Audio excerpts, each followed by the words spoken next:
Hi guys, আজকে আমি সবজি বানাচ্ছি আলু দিয়ে, তারপর সোয়াবিন দিয়ে আর এই যে পটল দিয়ে নিরামিষ সবজি হবে। তো আমি রান্না শুরু করে দিয়েছি। প্রথমে দেখতেই পাচ্ছেন সব কেটে নিয়েছিলাম।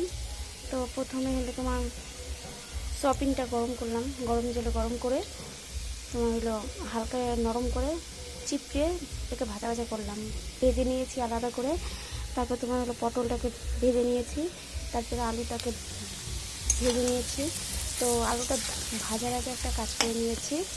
প্রথমে তোমার তেল কড়াটা মানে গরম করে তেল দিয়ে তারপর তোমার হলো তেজপাতা, শুকনো লঙ্কা আর হলো তোমার জিরা সম্বাদ দিয়েছি। দেওয়ার পর আলুটাকে দিয়ে ভাজা ভাজা করে নিলাম। দেখতে পাচ্ছেন আলু আমার ভাজার হয়ে গেছে প্রায়। তো এখন আমি এটার মধ্যে ছেড়ে দিব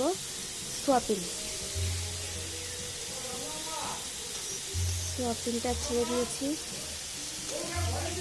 তারপর তোমার হলো পটলটাকেও ছেড়ে দিলাম, যেহেতু আলু ভাজা হয়ে গেছে, সম্বারও দেওয়া হয়ে গেছে। পটল, আলু, সোয়াবিন সব কিছু একসাথে দিয়ে একটু নাড়াচাড়া করলাম। ঠিক আছে, দেখতেই পাচ্ছেন। আর গরম জল করে নিয়েছি তরকারিতে দেওয়ার জন্য, তাহলে তাড়াতাড়ি হয়ে যাবে রান্নাটা। তারপরে দেখতেই পাচ্ছেন মশলা করা হয়ে গেছে। এখানে হলো জিরা আর লঙ্কাটা মনে করো কড়ার মধ্যে হালকা গরম করে ভেজে নিয়ে তারপরে দেখেছি। তো এখন এটার মধ্যে হলুদ দিয়ে দিব। দেখতে পাচ্ছেন হলুদ দিচ্ছি, মশলাটার মধ্যে হলুদ দিয়ে দিলাম।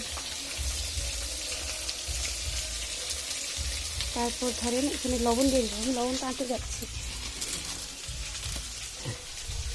এই যে লবণ দিয়ে দিলাম মশলার মধ্যে।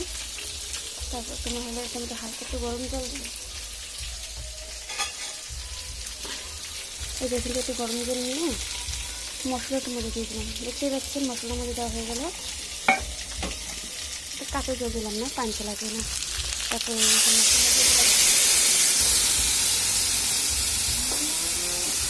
কাঁচা ভেজে দেবো সবজিটা, বুঝতে পেরেছেন? দিয়ে দিলাম। খুব গরম পড়েছে, এটা হলো রাতের রান্না হচ্ছে। তো রাতে আজকে মেলা আছে দেখে একটু বিকালে সবজিটা বানিয়ে ফেললাম। তো হলো এটা হলো একটু আংশে নেব, একটু 2 মিনিটের জন্য ঢেকে দিব।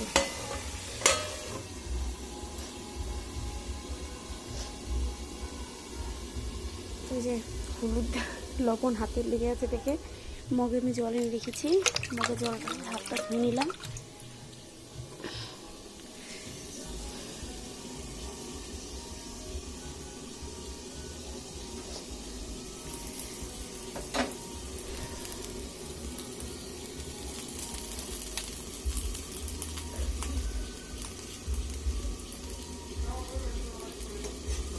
এখন উঠিয়ে নিলাম।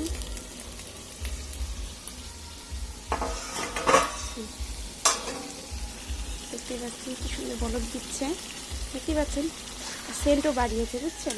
আর দূরে আছেন দেখে দেখতে পাচ্ছেন না।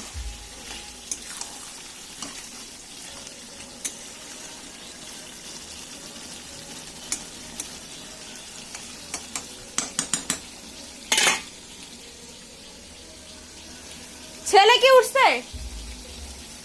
তো পরে ভিডিওটি দেখতে হলে মানে তারপরে কি হবে, তারপরে বলতে যে গরম জলটা যখন কষানো হয়ে যাবে, তেল তেল উঠে আসবে তরকারির থেকে, তখন এই গরম জলটা ঢেলে দিবে। ঢেলে দেওয়ার পর ফুটিয়ে লবণটা চেক করে নিলেন, যার যেরকম আইডিয়ার লবণ ওই রেখে নামিয়ে তারপর ভাতের সাথে খাবেন, দেখবেন খুব মজা লাগবে। খেয়ে দেখবেন, এবার আমার রান্নাটা রান্না করে দেখবেন। যদি ভালো লাগে কমেন্টে লিখবেন, কমেন্ট করবেন কেমন হলো না হলো। তো আমার ছেলেটা উঠে যাওয়ার জন্য পুরো ভিডিওটা দেখাতে পারছি না, এটুকুই দেখাচ্ছি।